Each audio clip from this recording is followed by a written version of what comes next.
Blood cells are used to fight infections and produce antibodies. Blood proteins also assist in neutralizing toxins. Clotting is another important protection function of blood. It keeps us from losing too much blood via injury.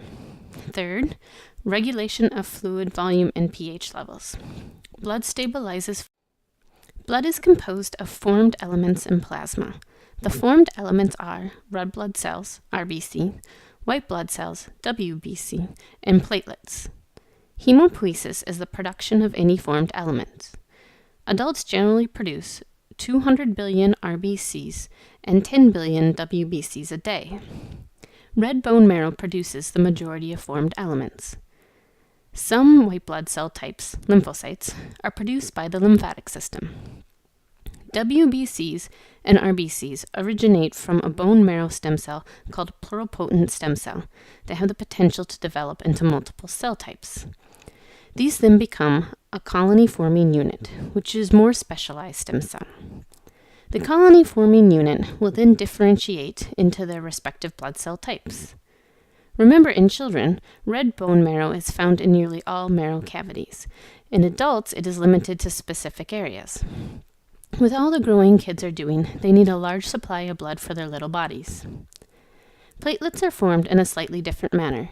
They are fragments of a large marrow cell called a megakaryocyte.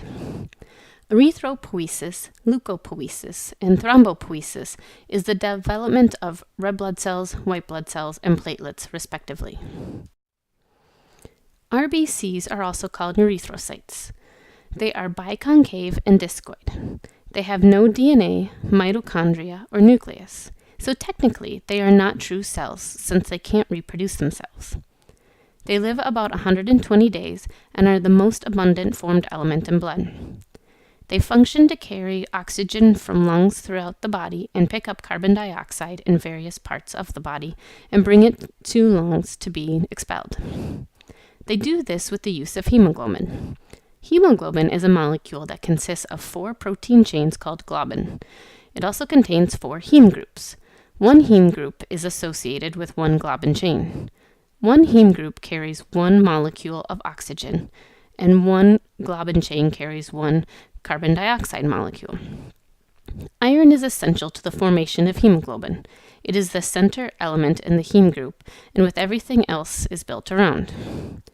Anemia, or iron deficiency, can have large impacts on blood cell formation and the transportation of gases. Hypoxia is the lack of oxygen.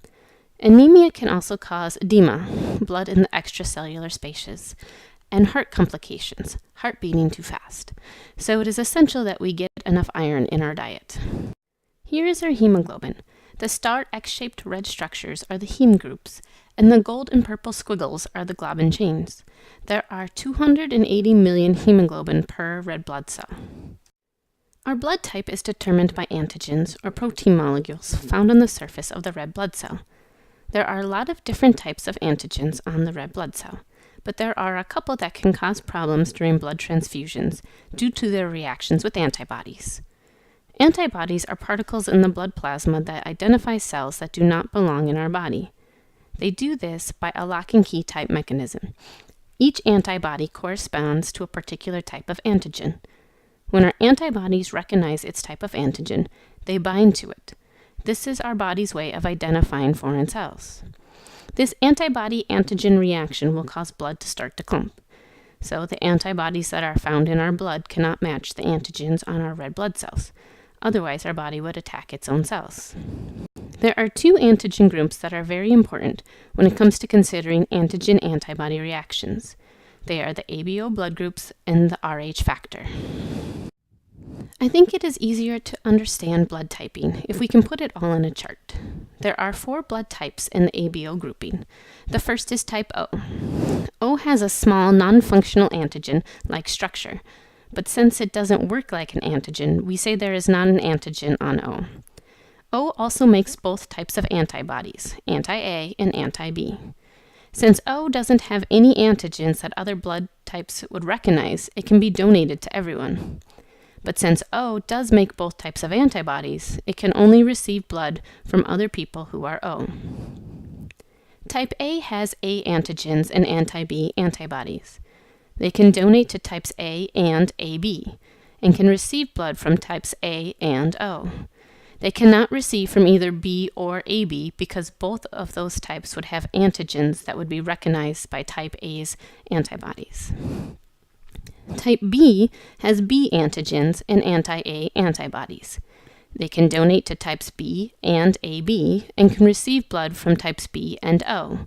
They cannot receive from either A or AB because both of those types have antigens that would be recognized by type B's antibodies. Type AB has both A and B antigens. It does not make any antibodies. If it did, the antibodies would always find a type of antigen that could bind to, and the body would attack itself. AB can only donate to other ABs. Everyone else makes a type of antibody that would recognize at least one antigen on AB's red blood cells. Because AB doesn't make any antibodies, they can receive from everyone. The second antigen group we want to talk about is the rhesus antigen or Rh factor. We refer to these types as either positive or negative. Rh positive individuals have the antigen but do not make the antibodies. They can receive from both types but can only donate to other Rh positive individuals. Rh negative do not have the antigen and have the capability of making antibodies. Unlike with the ABO antibodies, Rh individuals only make the antibodies after they have been exposed to positive blood. They can donate to both positive and negative individuals, but can only receive from Rh negative. When we consider a person's blood type in a medical situation, we identify their blood based on both the ABO and Rh antigens. For example, we would say a person is A positive, meaning that they have type A and type Rh positive antigens on their red blood cell surface. When we talk about a blood transfusion, we are not normally talking about whole blood, but rather packed red blood cells. Plasma and platelets are separated out. You can receive whole blood, but you need to be a little more cautious because the donor's antibodies will be in the plasma and that can cause some reactions. Also, you can donate just plasma and platelets. They have a special machine that separates the plasma and platelets and puts your red blood cells back into your body. White blood cells are called leukocytes. They are the least abundant of the formed elements and actually only spend a few hours in blood and then migrate to live in connective tissues. They also retain their organelles throughout their lifetime and are larger than red blood cells. They mainly function in immune defense. White blood cells are classified into two categories, granulocytes and agranulocytes. Granulocytes contain cytoplasmic granules, organelles with membranes that store products of cell metabolism. There are three types of granulocytes. First, neutrophils are the most abundant white blood cell type. They phagocytize bacteria and release antimicrobial chemicals to fight bacteria. Second, eosinophils have counts that fluctuate daily and seasonally. They fight allergens, parasites, and worms. Third, basophils are rarest of the white blood cells. They release histamine, a vasodilator, to increase flow to tissues, and heparin, an anticoagulant or anticlotting molecule, which allows other white blood cells to move by preventing clotting. They help heal damaged tissue, and they also release factors that attract neutrophils and eosinophils for further immune response. Agranulocytes do not have cytoplasmic granules, and there are two types. First, lymphocytes are very abundant and the smallest in size. They destroy cancer cells, cells infected with viruses and foreign cells. They are important for immune memory, secrete antibodies, and coordinate immune cells. Second, monocytes are the largest in size of the white blood cells. They phagocytize pathogens, dead neutrophils, and debris in dead cells.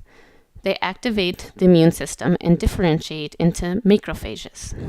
A macrophage is any cell of the body that is specialized for phagocytosis.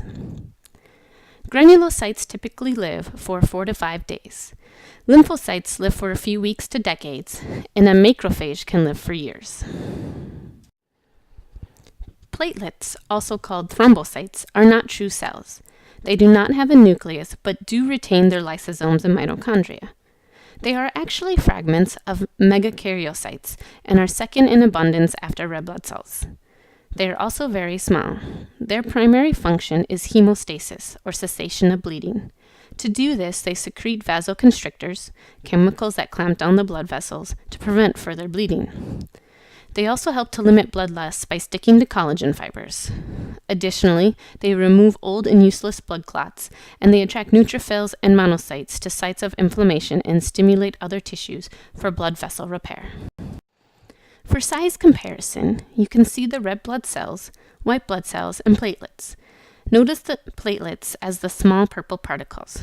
Also notice how much larger the white blood cells are in comparison to the red blood cells. To find the relative concentrations of the formed elements in plasma, we spin a tube of blood to separate the various substances. Red blood cells go to the bottom of the tube and make up about 45% of volume, or packed cell volume, or hematocrit level. The little white strip on top of the red blood cells is the buffy coat, which is made of platelets and white blood cells and comprises 1% of blood. The top portion of the tube is plasma. Plasma is 55% of the total blood volume. Plasma composition can be placed into two groups, proteins and non-proteins. There are three primary proteins. First, fibrinogen is a sticky protein that forms the framework of a blood clot.